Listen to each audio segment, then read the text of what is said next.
Hi everyone! I recently featured a product by Maybelline, their Dream Lumi Touch Highlighting Concealer, and I got a lot of questions on Facebook, Twitter, and on the video itself about the differences between the skin-toned ones versus Radiant, which is more of a brightening concealer. And I did run out of my original concealer finally in, I guess it's Ivory is the color that I use.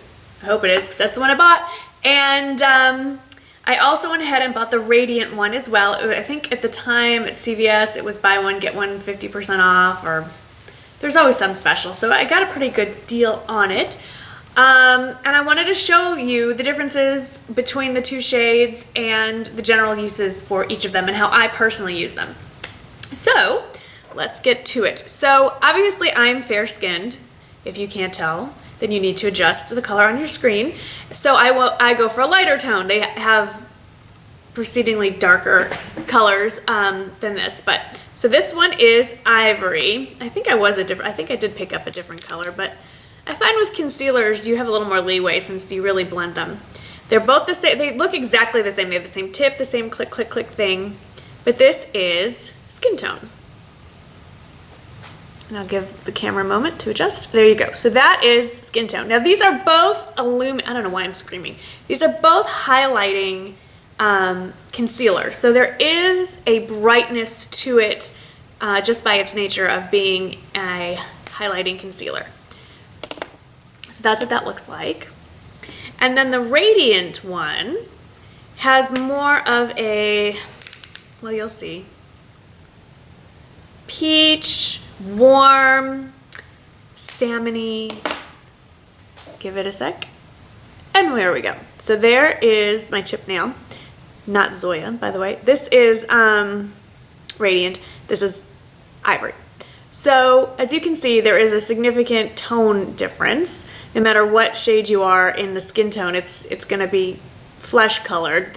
Nobody should be this color in real life. So what do I use these two colors for? I'm wearing both of them today, and they're both in, this is how I personally have chosen to use them, and I am open for suggestions. So the Radiant one I use obviously to brighten the under eye area. So what I do is I prep my skin for makeup application, wash, moisturize, and so forth.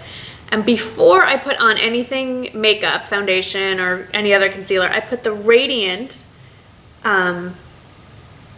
concealer in a triangle under my eyes and into this inner corner here, because that's where I see the most shadow on my eyes.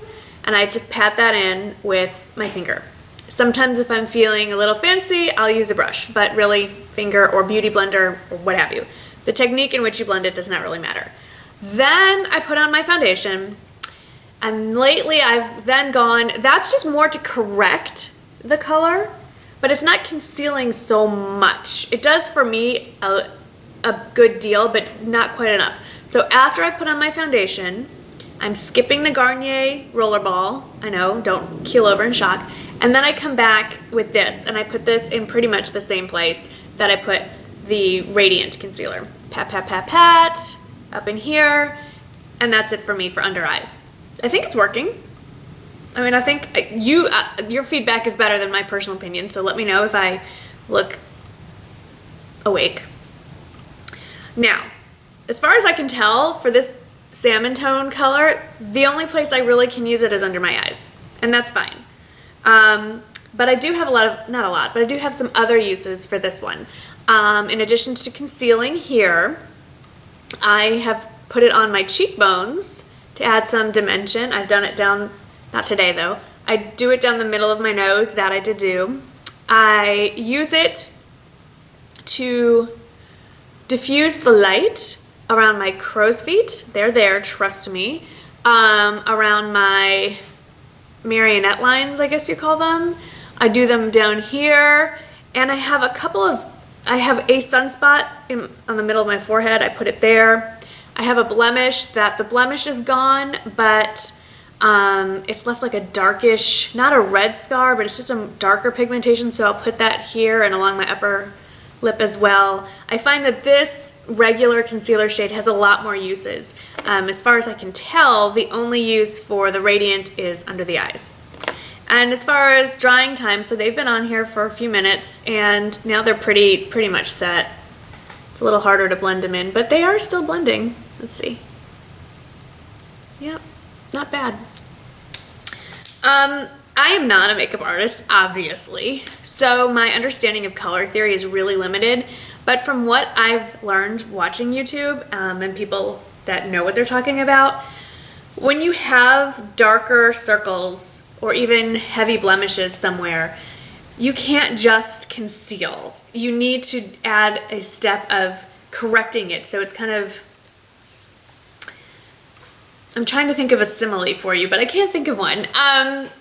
It's more beneficial if you lightly layer a product. So correct first and then conceal. That probably didn't help you at all. I don't have any experience with the Giorgio or Armani corrector and concealers, but I imagine that these are poor man's version of that concept. I have not found these to be particularly cakey. But my fine lines and wrinkles are still pretty fine, so if you have more of an issue in that area, I would suggest using an eye cream first, really patting it in there. I don't always set this with a powder. I don't have at the moment a special powder to set under the eyes. I'm working on that. I have two in mind and I have to pick one. I'm considering either Bare Minerals Well Rested, or what I'm leaning even more towards is the Laura Mercier Secret Brightening Powder. So, that's a whole nother video. Anyway, so I hope this clears up some of your questions. I think both of these are great to have. If I could only have one, I would stick with the skin toned one. I have other correctors. I have the Bobbi Brown. Oh, fudge. I have the Bobbi Brown corrector that I can use, and I don't think my under eye circles are so bad that I necessarily need the brightening part. I just kind of like that effect. Anyway, those are my 2 cents on the Maybelline Dream Lumi Touch Highlighting. I don't even know what this is called. Dream Lumi Touch Highlighting Concealer by Maybelline New York. Ta-da!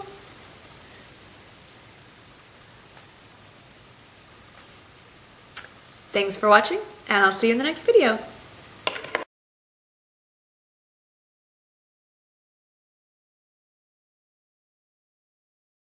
I've received a lot of questions about what the thing is that's usually up there. It's right here. And so this has nothing to do with the video, but I'm sticking out on the tail end of this, so those of you that are still sticking around, you get a quick little lesson in Judaica. This is called a shofar in Hebrew. It is a ram's horn. So I guess it would have been on some big honking goat or something like that. I don't know. I mean, it's technically a ram, but what animal? This is pretty huge. Okay, anyway, I don't have a lot of experience with goats, so I don't know. But it's some sort of male animal that this came off of, and it is purely decorative in my house and all Jewish homes. This is something that many Jews have in their home because it's a decorative piece of, I guess, religious art. My husband has always thought these were really cool, so I bought him one. I can't remember what holiday I got him from. Got it for him. But it's on display on the mantle right now. It may not stay there forever. It may find a home in his study or something, but it's there for now. And traditionally, what it has been used for in biblical times, it was used since, you know, there's no internet or telephone back then. Seriously, I've had people ask. I'm not even kidding you. So don't even, I know, right? But back then they used it as a way, they blew on it to signal like when to gather for meetings, when the new month was starting, when the new year was starting, things like that. Today times, we use it in our synagogue during the fall holidays, which I'll talk about when they come up. We have a little while. One's for the New Year and one's the Day of Atonement. They're also known as Rosh Hashanah and Yom Kippur.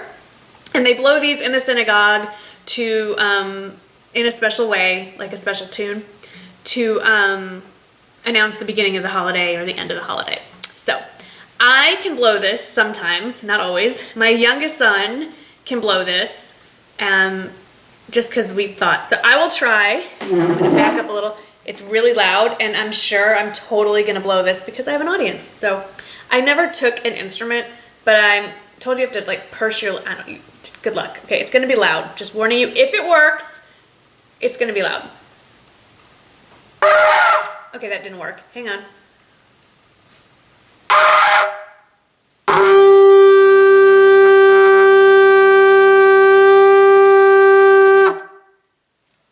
Whew, getting a little dizzy there. Okay, Wrigley just came running. What is that? Anyway, so that's a shofar. There's your little lesson for the day. And these are actually pretty expensive, so I shouldn't be shaking it about. They start around $200–300 and they can go up from there. So anyway, hope you enjoyed. Thanks for watching. Bye-bye.